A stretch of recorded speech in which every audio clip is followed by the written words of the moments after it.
Vamos lá. Irmãos, nós não tivemos a oportunidade de ir um pouquinho além na palavra no sábado. Eu creio que pudemos aproveitar o ambiente que o Senhor tinha construído para que algumas coisas ficassem claras a respeito dos relacionamentos, e eu creio que de alguma forma o Espírito ele pôde assentar, consolidar algumas coisas em nós, mas ainda em intercessão o Senhor começou a trazer algumas passagens e alguns textos, e também trazer um pouco mais de luz a respeito desse tema tão importante que é a fidelidade, né? E eu quero começar dizendo sobre a importância desse tema. Na maioria das vezes que essa palavra aparece na Bíblia, ela está associada a Deus e a sua imutabilidade. Então, se nós fôssemos seguindo esse tema de Gênesis até Apocalipse, fidelidade apareceria muitas vezes, porém, na maioria das vezes, ela não diz respeito ao ser humano, ao seu caráter, mas diz respeito à pessoa de Deus. E, na maioria das vezes, tenta ilustrar a sua imutabilidade, ou seja, que Deus não muda, que Ele permanece o mesmo, que Ele é fiel. E é todo um tema, se nós nos aprofundássemos nisso, porque nós cremos que nós voltamos para Deus, e quando nós voltamos para Deus, Ele certamente nos absorve com tudo aquilo que nós vivemos e tudo aquilo que nós somos, e isso fica explícito quando na palavra em Hebreus diz que o Senhor foi aperfeiçoado naquilo que padeceu, naquilo que sofreu. Então, eu acho muito interessante essa colocação, porque o nosso Deus, em essência, Ele não muda, mas sim existe uma expansão constante de Jesus quanto àquilo que Ele viveu e aquilo que nós vivemos em contato com Ele. Então, essa é a primeira coisa que eu queria colocar, que na palavra nós vamos encontrar muito mais fidelidade como um atributo de Deus. Então, eu fui em busca de algumas coisas. O objetivo é saber como o homem pode ser fiel. Será que é possível? Eu lembro de uns momentos que nós tivemos com o Benê Gomes, e ele, quando ele fala da composição de uma canção que diz semelhante a ti, no Salmo 119, se eu não me engano, diz assim: tornem-se como eles, aqueles que os adoram, falando a respeito dos ídolos. E ele diz que essa canção semelhante a ti, ela veio dessa expressão. Por exemplo, aquele que contempla uma imagem se torna como ela. Não fala, não anda, não ouve. E ele explicava que isso é um princípio espiritual. Porque quando nós adoramos a Deus, e nessa forma de contemplar a Deus, de nos aproximarmos de Deus, nós também nos tornamos como Ele é.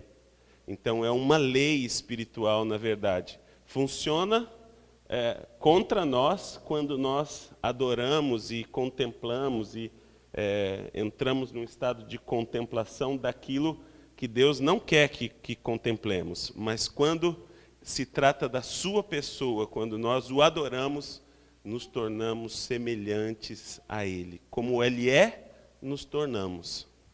E eu nunca mais esqueci disso.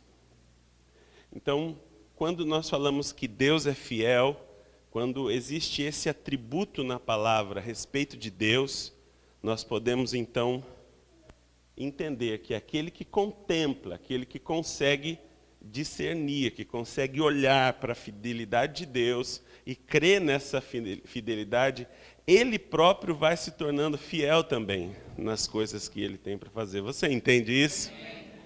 Amém. Aqui está um exemplo, né? Deuteronômio 32, no versículo 4. A palavra diz assim: Ele é a rocha, suas obras são perfeitas, porque todos os seus caminhos são justos. Deus é fiel e sem iniquidade, justo e reto é Ele. Eu trouxe mais alguns exemplos falando da fidelidade de Deus. E já desse estado do homem contemplar a fidelidade de Deus, adorá-lo como fiel que Ele é. A palavra diz no Salmo 89, 1: Cantarei para sempre as benignidades do Senhor, com a minha boca proclamarei a todas as gerações a tua fidelidade. Salmo 69, 13: Eu, porém, faço a minha oração a ti, ó Senhor, em tempo aceitável. Ouve-me, ó Deus, segundo a grandeza da tua benignidade, segundo a fidelidade da tua salvação. Então, esses dois exemplos falam desse estado de contemplação do homem a respeito da fidelidade de Deus. Existem duas dimensões de fidelidade. Por quê? Abra lá em Gálatas, no capítulo 5. Gálatas, capítulo 5, lá onde Paulo fala sobre os frutos do Espírito.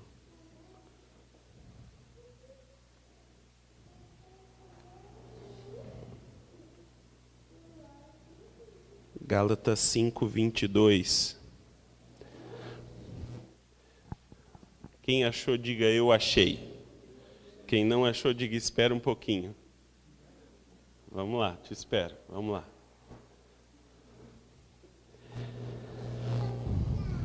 Amém?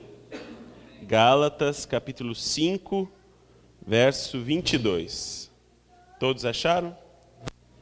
Mas o fruto do Espírito é amor, alegria, paz, longanimidade, benignidade, bondade. Aí vem uma palavrinha, fidelidade. Em algumas traduções você vai encontrar fé, porque a palavra aí é pistes, como eu escrevi aqui. Pistes quer dizer tanto fidelidade como fé. Entende?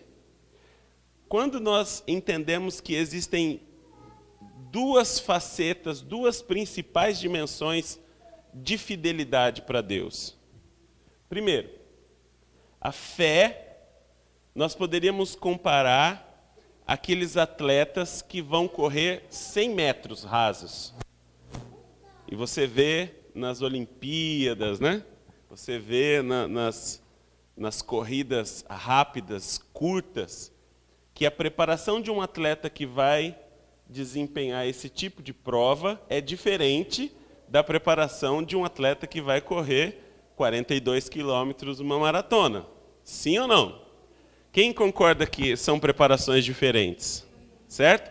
E essas são as duas dimensões de fidelidade. Porque pistes, essa palavrinha grega, quer dizer as duas coisas. Por isso que na sua tradução, quando falam do fruto do Espírito, você vai encontrar em algumas versões fidelidade, em outras versões fé. Agora, são diferentes. São diferentes. A fé, ela é representada por esse atleta que vai correr 100 metros rasos. Ele precisa de explosão. Ele precisa, não precisa ter muita resistência.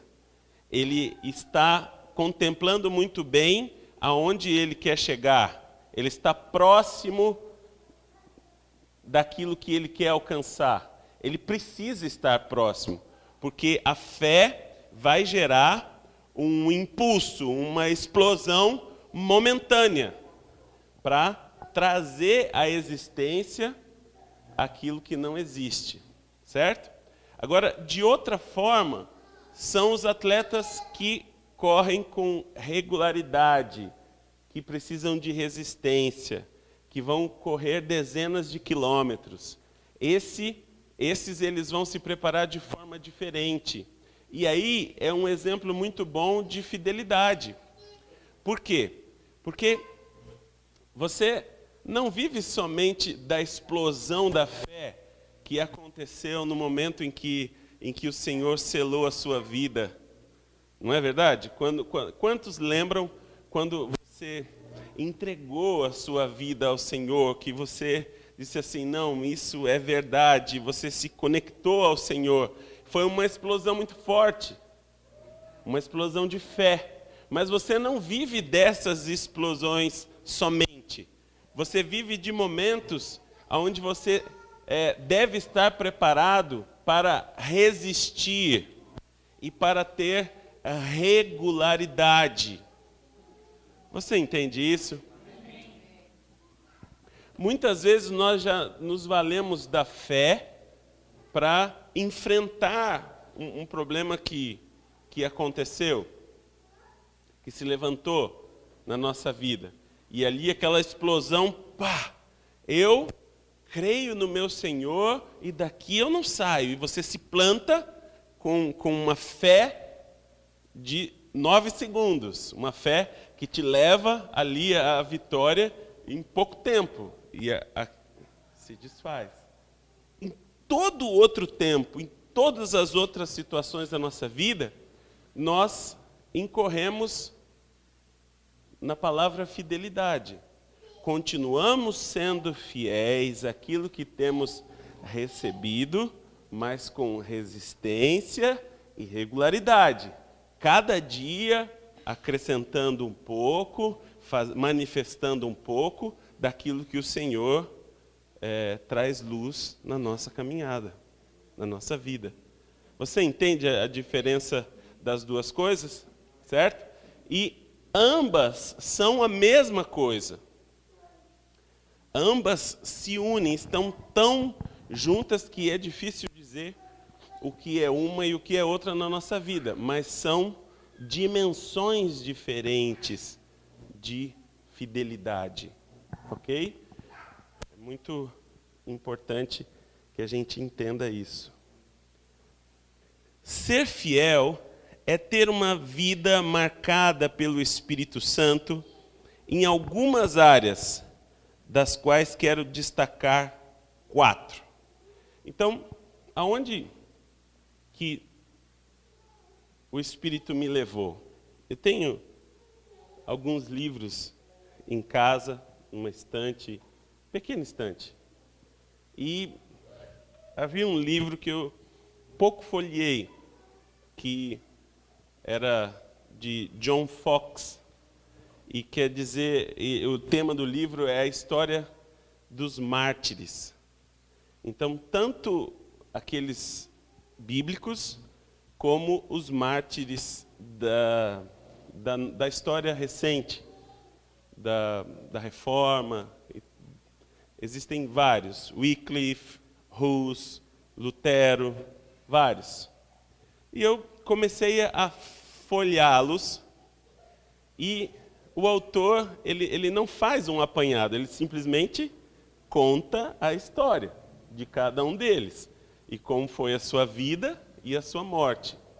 É muito interessante, porque ao folhear, eu pude o Espírito foi me levando a notar em cada um desses que eu li, eu não li todos, porque o Senhor já estava ministrando sobre fidelidade, aquilo que a gente iria conversar nessa noite, mas 4 elementos na vida desses mártires, na vida dessas pessoas que foram fiéis em um nível, eu posso afirmar para você, que eles foram fiéis em um nível considerável. Considerável. Pessoas que, diante de autoridades e mesmo em detrimento da sua própria vida, não negaram o Evangelho e continuaram afirmando com humildade, sem soberba, com humildade. Eu vou dar um exemplo de John Hus, que foi o precursor da reforma, porque primeiro veio Wycliffe, quando Wycliffe começa a pregar, ele começa a desfazer o momento de trevas que a igreja vivia, porque ela já não conseguia encontrar um caminho há muito tempo. E o Wycliffe começa a restaurar as doutrinas da Bíblia e a pregar somente as doutrinas bíblicas. Escreve vários livros. Esses livros chegam nas mãos de John Hus. John Hus começa, então, a estudar esses livros e começa a pregar aquilo que o Wycliffe havia escrito. E, nesse momento, haviam 3 papas na Europa, naquilo que era a Ásia Menor ali. A Igreja Católica estava dividida. E John Hus começa a ensinar, baseado naquilo que ele havia aprendido de Wycliffe, e, a determinado momento, ele é chamado para expor diante de um concílio na cidade de Constança, na Alemanha, e a sua defesa era a seguinte: ele bate nessa tecla do início até o final. E nesse livro existe uma ata daquilo que foi essa reunião. E ele diz assim, olha, o concílio afirmava, se você não afirmar diante de todos que os seus ensinos estão errados, você vai ser queimado. E ele diz assim, eu não posso dizer que eu estou errado sem que alguém me corrija. Se alguém me corrigir a respeito desses ensinamentos, eu me retrato agora. Se alguém trouxer luz a respeito desses ensinamentos, eu me retrato agora na presença de vocês e passo a ensinar o que aqui for resolvido. E eles continuavam, após essa palavra, eles continuavam dizendo, se você não falar que os seus ensinamentos... Mas eu falo, só que para que eu fale e a minha consciência não caia em condenação e vá para o inferno, eu preciso que alguém me corrija. Eu preciso que alguém traga luz, porque se alguém provar, disser para mim por que eu estou errado e por que esses ensinamentos estão errados, na mesma hora eu vou me corrigir e vou me retratar com todos, de forma pública e pessoal, e passarei a pregar o que daqui foi ensinado. E o concílio, mais uma vez, se você não se retratar, você vai para a fogueira. Ele fala assim, eu apelo a Jesus Cristo. Eu apelo a Jesus Cristo. Senhor, perdoa. Eles não sabem o que fazem. E essa foi a defesa de John Hus. Ele foi preso, ele foi queimado, seus livros foram queimados junto com eles, e ele lança uma profecia. Ele fala assim, olha, vocês conseguiram me matar, mas surgirá um, não muito depois de mim, que vocês não vão conseguir matar. E ele trará luz a tudo aquilo que eu estou dizendo. E depois de John Hus aparece então Martim Lutero, e aí a reforma se expande por todo o mundo. É tão interessante, por quê? Porque a fidelidade ela é composta de alguns elementos. E eu quero falar com vocês desses 4 elementos que nós podemos notar na vida daqueles que foram, antes de nós, fiéis àquilo que receberam do Senhor. Exclusividade. Vamos lá? Você pode estar animado para abrir um pouquinho a palavra? É bem curto, são só 10 slides. Já passamos uns 4, 5, já estamos terminando. Mas com a Bíblia aberta, abra comigo em Josué 24, 14 e 15. Aí eu peguei uma definição simples que o Google dá daquilo que é exclusivo, que exclui, que elimina, que tem poder para excluir, que é privado ou restrito, que não é compatível com alguma coisa ou coisa alguma, que por privilégio pertence a alguém, direito de estar livre de concorrentes. Então, aquele que é exclusivo, ele tem o direito de estar livre de concorrentes, certo?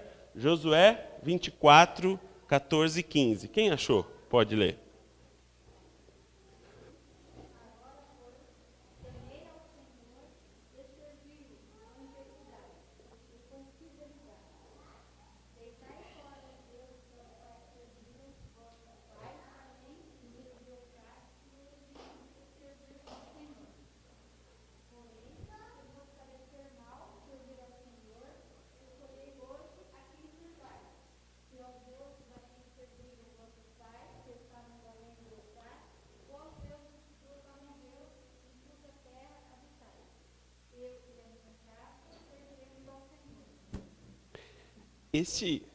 Este princípio que Josué diz aí, ele afirma de que nós devemos isso ao Senhor.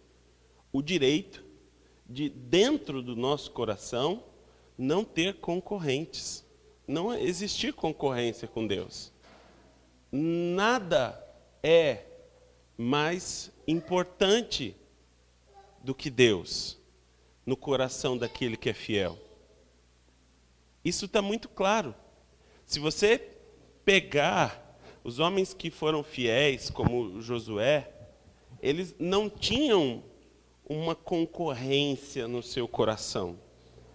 Estavam cocheando entre 2 pensamentos. Eles sabiam exatamente a quem eles serviam.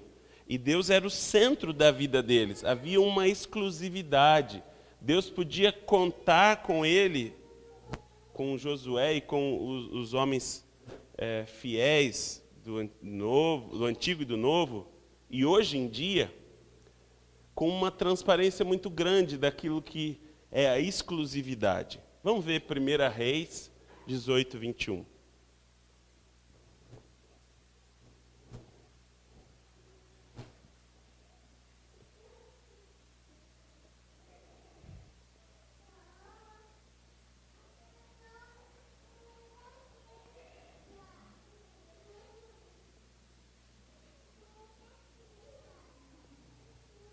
O que diz aí?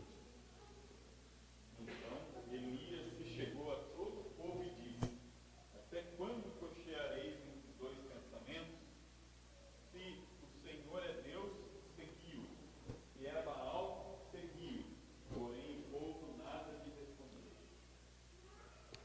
Muitas vezes nós estamos divididos. O nosso coração está dividido. E isso vai trazer infidelidade. O Senhor afirma, certa vez, ele diz assim, olha, vocês não podem servir a 2 senhores. Não é isso? Ou vocês vão servir a Deus, ou vão servir a Mamon. Não pode haver dúvida de quem nós servimos, de quem Deus é para nós. E essa exclusividade é o primeiro elemento que traz fidelidade. Ou seja, ser fiel é dar exclusividade a Deus. Essa ação, ela é produzida pelo Espírito Santo. Nós vimos lá em Gálatas, no capítulo 5, que não é algo que nós podemos produzir, mas que é um fruto do Espírito. Então, o que eu entendo? Eu entendo que o Senhor vai marcar a exclusividade de Deus nas nossas vidas em algum momento. Se o nosso coração está dividido, é certo que você passará por um Monte Carmelo alguma hora. O que é passar pelo Monte Carmelo? É enfrentar esse momento de divisão aí que Elias diz na palavra. Olha, vocês estão cocheando entre dois pensamentos, agora chegou a hora. Se Baal é Deus, servia Baal. Se o Senhor é Deus, servia ao Senhor com inteireza de coração. Todo mundo que vai sendo marcado pelo Espírito, para que o Espírito possa produzir fidelidade em nós, passa por um momento como esse. Entende? Até que o Senhor seja colocado como centro da nossa vida, nós caímos em infidelidade. Servimos ao Senhor, mas também somos achados infiéis. Só quando o Senhor grava no nosso coração um senso de exclusividade muito grande, é que nós podemos ter uma outra resposta para o Senhor nas nossas ações. Você entende isso? Vamos para o próximo. Verdade. Propriedade de estar conforme os fatos ou a realidade. A fidelidade de uma representação em relação, coisa, fato ou evento real. Por que ali você vê, eu coloquei uma imagem de feira. Aquela balança ali ainda, eu não consegui achar uma bem típica. Porque na feira você nunca sabe se 1 quilo é 1 quilo de verdade. Fala, quem já passou? Eles vêm com aqueles negócios tudo pendurado lá, uns pezinhos, fala, tem 1 quilo, tá aqui, paga. Mas como? Né? Então, eu coloquei aqui de fundo uma feira. Por quê? Veja, você acredita que Pedro iria enfrentar o martírio se ele tivesse colaborado com os discípulos para tomar o corpo de Jesus, sumir com o corpo de Jesus e falar que ele ressuscitou? Você acredita que os apóstolos, os discípulos morreriam sabendo que isso foi uma farsa? Quem acredita nisso? Que a pessoa teria um grau tão forte de acreditar na sua mentira até o ponto de entregar a sua vida para morrer por uma mentira que eles mesmos criaram. Você acredita nisso?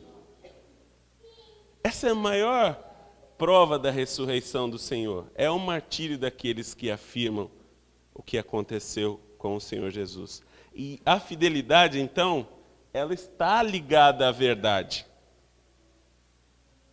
Sim ou não? Nós vamos ser fiéis aos nossos irmãos, aos nossos amigos, à nossa esposa, ao marido, aos discipuladores, quando nós nos acostumarmos a viver em verdade, a sermos verdade. Então, nesse ponto, a fidelidade, ela é alicerçada pela verdade. Eu só posso ter um relacionamento de fidelidade com a Fernanda se eu, antes disso, andar em verdade com ela. Porque no momento em que a mentira se infiltra, certamente a consequência é a infidelidade. E ela pode se infiltrar por vários. Então, você não tem acesso ao celular. Sim ou não? Você fala assim, não, mas a respeito de certas coisas eu não minto para minha esposa. As coisas importantes eu não minto. Espera aí. Você está pensando de forma correta? Então, você tem senha no celular que a sua esposa não sabe. Você apaga as mensagens. Você tem problema de mostrar para ela aquilo que está acontecendo. Então, o que está faltando? Verdade.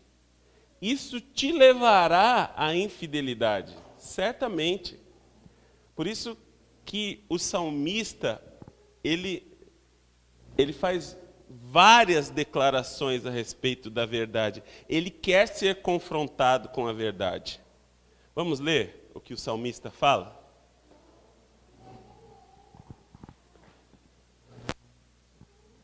Quem achou? Salmo 26, versículo 2.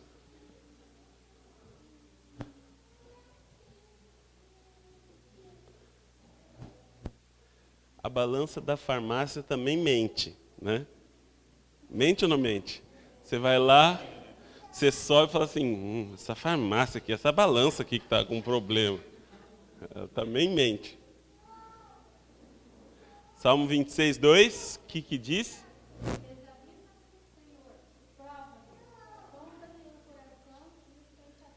Examina-me, prova-me, sonda-me o coração e os pensamentos. Porque o que o salmista está dizendo? Me mostra a verdade.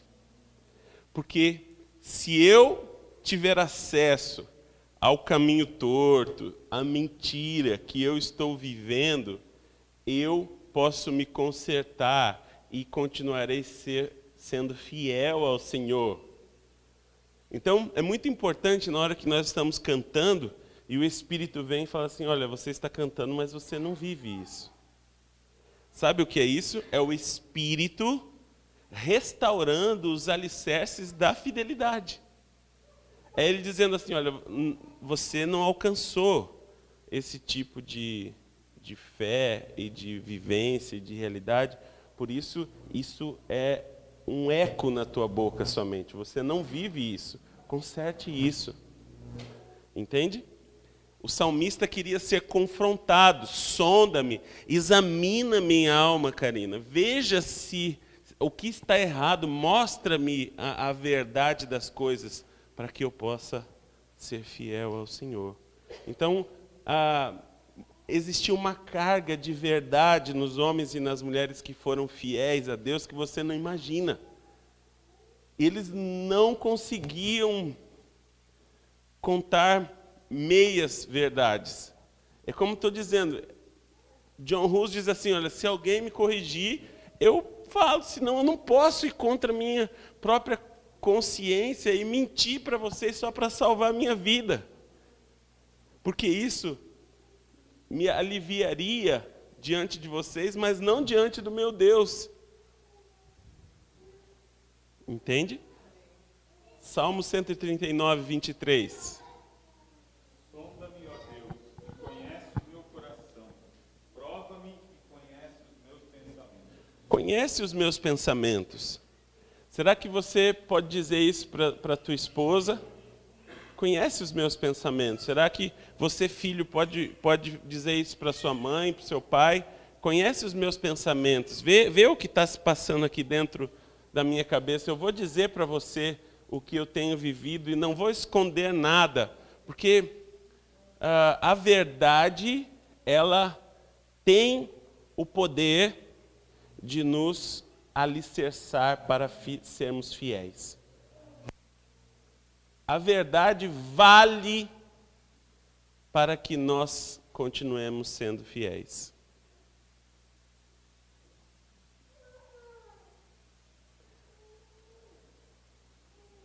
Coisa, fato ou evento real.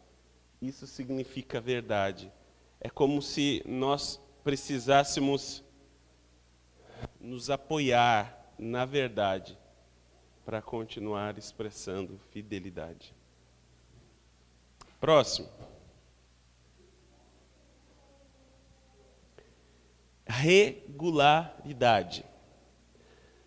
Regularidade, regular quer dizer conforme as regras, as leis, as praxes, a natureza, bem proporcionado, harmonioso.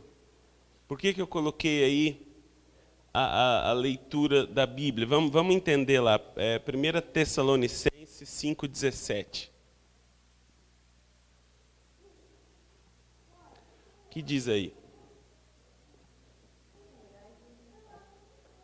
Como? Orai sem cessar. Veja, adianta você ler a Bíblia em um mês e depois nunca mais ler?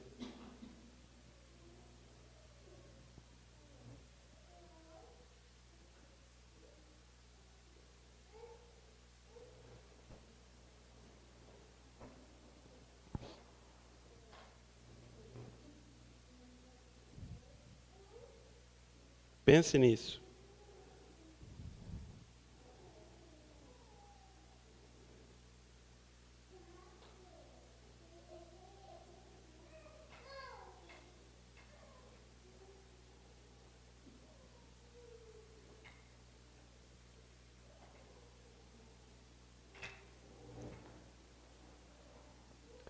Certamente, se nós não tivermos regularidade, nós iremos da euforia à apatia. Da euforia à apatia. E no momento em que nós estivermos apáticos, seremos infiéis. A regularidade, ela traz o alimento para sermos fiéis. Porque quando você cai na euforia, você é capaz de tomar algumas decisões que alguém pode olhar para você e dizer assim, olha, você é fiel ao Senhor, mas você está vivendo um curto espaço de euforia. Aquele momento em que você está se dedicando à leitura da palavra todos os dias, 20 capítulos, você fala assim, uau, que época boa da minha vida. Tá, euforia. Mas se você aprender esse princípio de regularidade, você com um versículo por dia, você pode meditar, você vai refletir, você vai ampliar o teu conhecimento, você pode praticá-lo, aplicá-lo, você pode mastigá-lo, você pode vivê-lo. Tudo isso com um verso por dia. A regularidade é muito mais importante que a euforia, porque ninguém consegue permanecer em um nível de euforia para sempre. Em alguns momentos você vai buscar a regularidade. Por exemplo, adianta em alguns momentos da sua vida você buscar o Senhor 3 horas de oração e intercessão, e em outros momentos você não buscar nada? Naqueles momentos que você, 3 horas, 4 horas, 5 horas, você edificou tantas coisas, depois ficou sem nada, destruiu tudo aquilo que você edificou com as próprias mãos. Então, a fidelidade, ela tem a ver com regularidade no quesito de ser algo constante, harmonioso, e achar um ritmo. Isso vai fazer muito bem para aquele que o Senhor tem chamado para ser fiel, porque a fidelidade tem esse aspecto de a longo prazo. Sim ou não? De coisas eternas, de para sempre. A fidelidade, ela passa essa imagem, e nós só conseguimos acompanhar essa faceta de fidelidade com regularidade. Aí eu quero perguntar para você, você já viveu isso? Já foi da euforia à apatia? Sim ou não? Existe um problema nisso ou não? Você conseguiu identificar? Ache o seu ritmo. Não importa como o seu irmão faz agora. Importa o que o Senhor está dizendo para você começar a fazer hoje. As decisões que você vai tomar hoje. Ache o seu ritmo. Ache o seu ritmo e seja regular. Seja regular. Na leitura da palavra, nos jejuns, na oração, na intercessão, em praticar a verdade, seja regular. Eu admiro muito as pessoas que são regulares nas reuniões, em vir às reuniões. Por quê? Por quê? Porque assim como eles se apresentam na coletividade, eu tenho certeza que eles se apresentam também diante do Senhor. Preste atenção. Aquele que não busca a Deus em casa, ele não tem apetite para vir à reunião.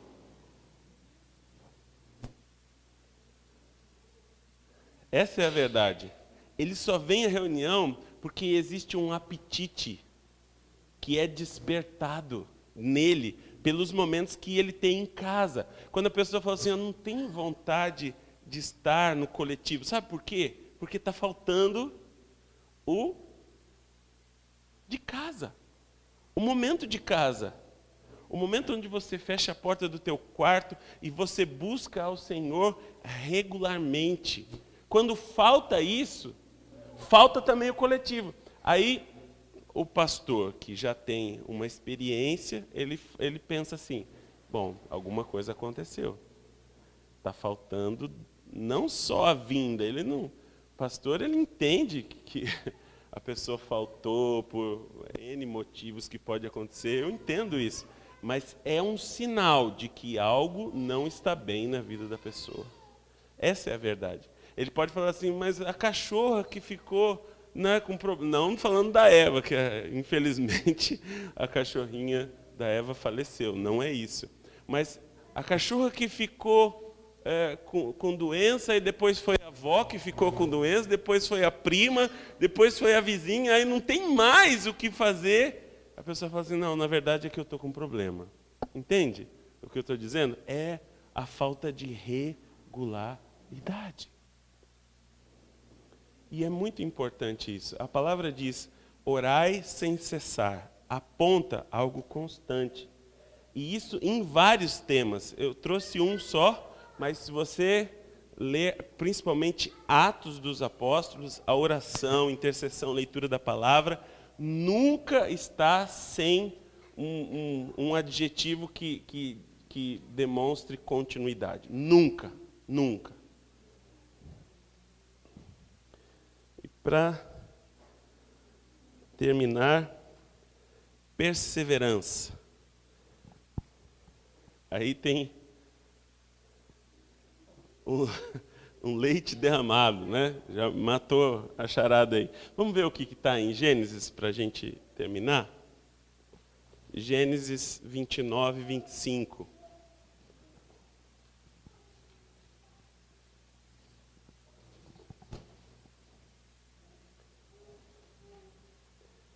Perseverante, ter perseverança, persistir numa empresa, ser constante, permanecer, conservar-se, continuar de alguma forma ou maneira, ficar, permanecer, todas essas palavras têm a ver com perseverança. O que diz aí em Gênesis 29, 25?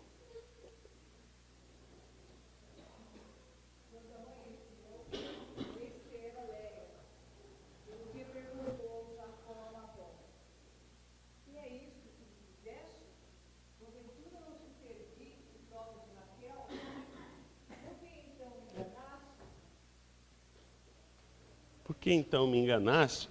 E a sequência disso que é? Jacó, ele trabalha 7 anos para ter Lia. né? E quando ele vai se casar, Labão, para ter Raquel, e Labão entrega Lia, que era mais velha, era primogênita, e faz com que ele trabalhe, recebe Raquel depois de uma semana, mas trabalha mais 7 anos por Raquel, que era mais nova. Perseverança por aquilo que você quer. Se fosse só a falta de uma esposa, ele já tinha esposa, Lia. Não, mas ele havia querido Raquel, amava Raquel. Então, trabalhou não 7, mas 14 anos para poder consolidar o seu casamento e estar quites com Labão. Nós poderíamos dar tantos exemplos de perseverança. Perseverança é algo muito importante para aquele que o Senhor chama para ser fiel.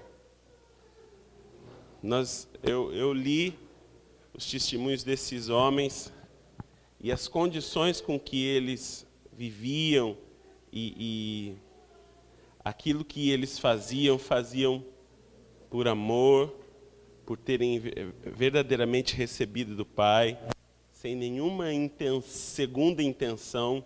Eles queriam realmente cumprir o seu propósito, como eu sei que é o desejo de todos nós que estamos aqui, e esse elemento não pode faltar na vida daquele que é chamado para ser fiel.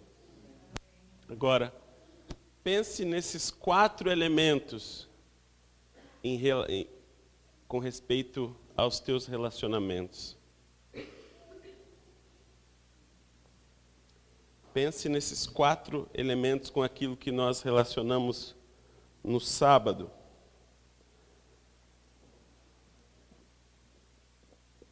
Cada relacionamento que você tem, ele é único. Não existem 2 pessoas iguais. Usufrua disso. Aproveite disso. Cada irmão seu, cada pessoa que Deus preparou na tua vida tem habilidades e dons diferentes. Usufrua disso. Verdade. Como que você cultiva o relacionamento? Com verdade. Trabalhe isso no seu ser. Manifeste isso de forma amorosa. Não esconda as suas conclusões dos seus irmãos e dos seus amigos, porque isso fatalmente vai separar vocês e vai nos separar. Precisamos de verdade. Seja regular. Seja regular. Veja, faz quanto tempo que você não leva a sua esposa para jantar no lugar que ela gosta? Faz quanto tempo que você não honra sua mãe, sua tia? Faz quanto tempo que você não honra seus filhos, ou você que é filho não honra os seus pais? Seja regular no seu relacionamento. Entende? Existem pessoas que você só liga para elas quando você está precisando? Sim ou não?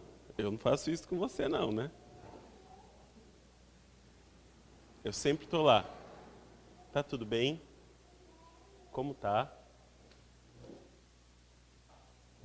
Tá precisando de alguma coisa? Entende? Ou você fala assim: tia, é que eu vou viajar, então estou precisando do seu cartão. Então você só fala com a sua tia de viagem em viagem. Entende? Regularidade. Passou o aniversário dela que você nós somos eternos. Não guardamos o Cronos. Estamos no Kairos. Né? Não precisa falar feliz aniversário. Ok? De alguma forma, manifeste regularidade. De alguma forma. Sim ou não? Você tem feito isso? Ou não? E por último, a persistência. Perseverança em ter amizade. Perseverança em fazer um casamento dar certo, com propósito. Para isso tem que se perseverar. Você precisa, eu quero ter uma família segundo o desenho do Senhor. Você vai ter que perseverar. Sim ou não? Lembra do leite derramado? Ele vai cair muitas vezes. Você vai enxergar o leite derramado e falar assim, não, esse não é o desenho da minha casa, da minha família. Eu vou perseverar. Mais uma vez, vou limpar o que aconteceu, vou levantar o copinho ali, a leiteira, e vou começar de novo. Porque o Senhor me disse que eu terei uma família segundo o desenho dele. E assim vai ser, se você perseverar. Entende? Então, esses são elementos que, em algum momento, o Espírito de Deus vai gravar em nós. Veja que o oleiro, eu não estou dizendo que você vai sair daqui dizendo, eu quero viver esses 4 elementos agora. Eu não estou dizendo isso. Eu estou dizendo que o Espírito vai gravar, vai esculpir, vai entalhar em nós, no nosso caráter, esses elementos. E é muito importante que você coopere com Ele quando isso estiver ocorrendo com você. Você entendeu? Olha como que é o título da mensagem.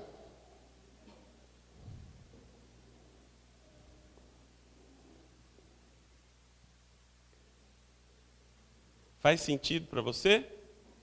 Fidelidade, sinal de caráter.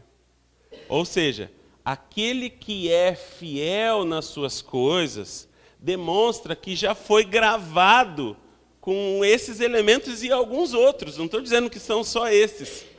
Então, aquele que se torna fiel na sua caminhada, é porque o Espírito já vem trabalhando no caráter dessa pessoa. E se existem níveis de fidelidade, nós podemos então pensar na minha vida e você pensando na sua, em que nível de fidelidade nós estamos.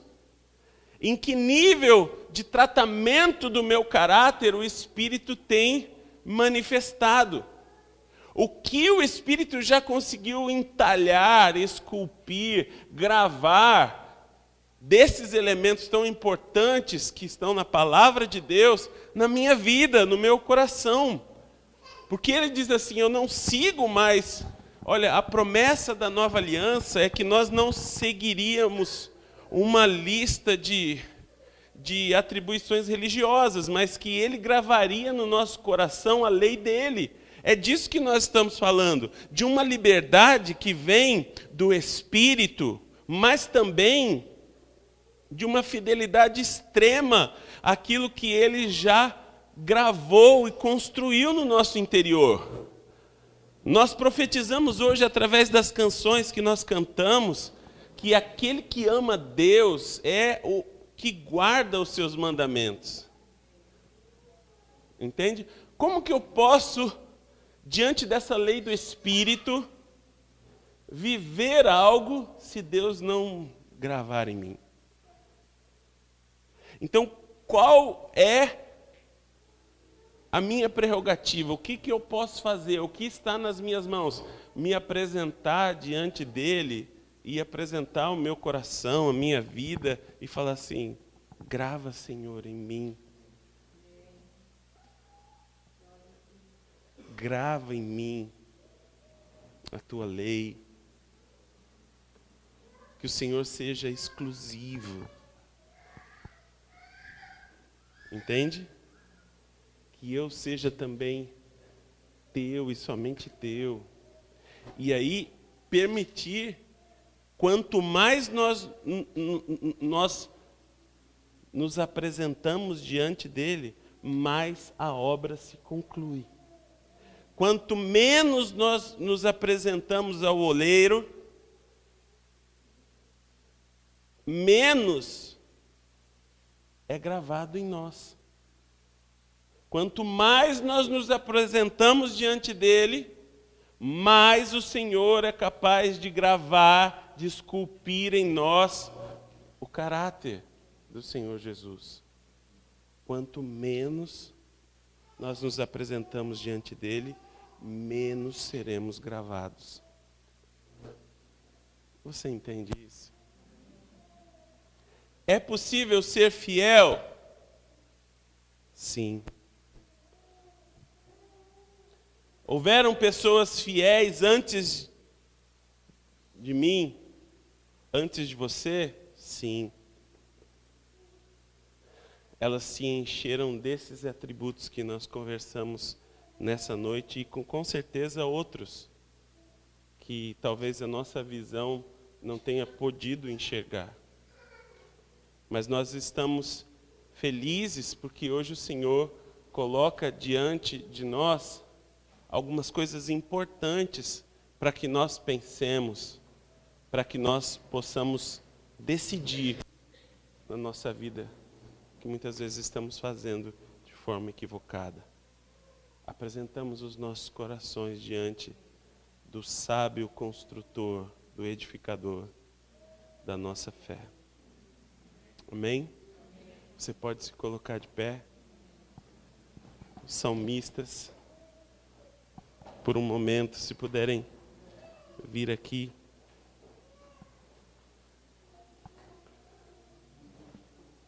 Só por um instante. Não vamos demorar. Quero orar com você. Você pode, se ficar com os olhos abertos, te tira a atenção, fecha os teus olhos.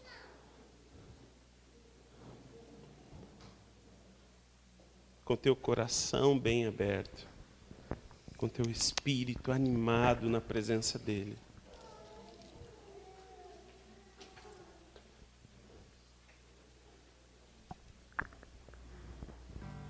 Como funciona? Enquanto nós estamos conversando sobre a palavra do Senhor, o Espírito vai nos trazendo sementes. E essas sementes, elas são preciosas. Preciosas. O Senhor não dá do seu tesouro a qualquer pessoa.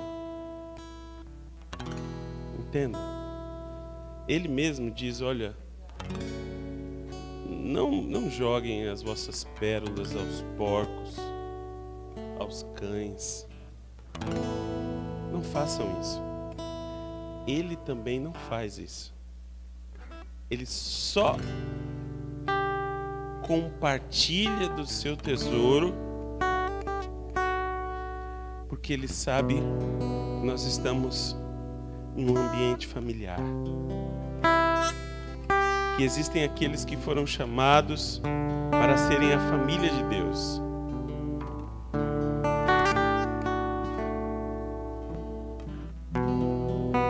Com esses, o Senhor compartilha o seu tesouro.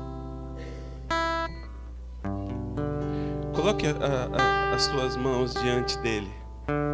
As tuas mãos espalmadas em um sinal de reverência. Talvez agora você não vá receber riqueza financeira, material, mas algo o Senhor quer entregar nas tuas mãos. Eu creio que são sementes. Eu creio que são sementes.